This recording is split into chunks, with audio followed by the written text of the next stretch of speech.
আজকে তোমরা দুজনে মিলে কি কবিতা শোনাবে বলো। ব্যঙ্গমা ব্যঙ্গমী। অন্নদা শঙ্কর রায়। ব্যঙ্গমী শুধালো ব্যঙ্গমাকে, গাছতলে শুয়ে আছে মানুষটা কে? মনে হয় কোনো রাজপুত্র হবে। তেপান্তরের মাঠ পেরোবে কবে? ব্যঙ্গমা বলল ব্যঙ্গমীকে, সামনে বিপদ, যদি যায় ওদিকে, দস্যুর দল আছে আসবে তেরে, একটি নিমেষে দেবে প্রাণটি কেড়ে। ব্যঙ্গমা, ব্যথা লাগে দশা ভেবে, কাটান কি নেই কিছু এই বিপদে?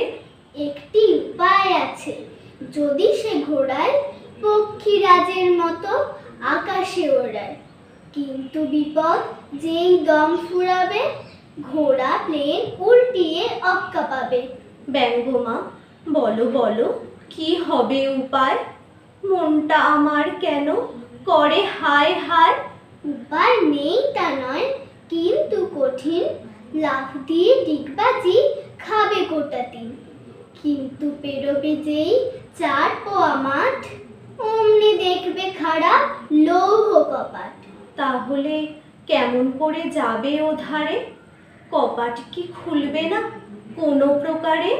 কপাটের তলে আছে গুপ্ত সুরং, 3 বার বলবে অং বং চং, তখন চিচি ফাঁক, কিন্তু ফাঁড়া, ওধারেতে রাক্ষস আছে পাহারা। রাক্ষস? ব্যঙ্গমা, তরা সে মরি, উপায় কি আছে প্রশ্ন করি? নেই যেটা নয়, তবে চাই বাহুবল, এবার খাটবে না কো কলা কৌশল, মারতে হবে আর মরতে হবে, রাজকন্যাকে পাবে বাঁচলে তবে। তবে আর কাজ নেই তেপান্তরে, ঘরের ছেলেকে বলি ফিরতে ঘরে।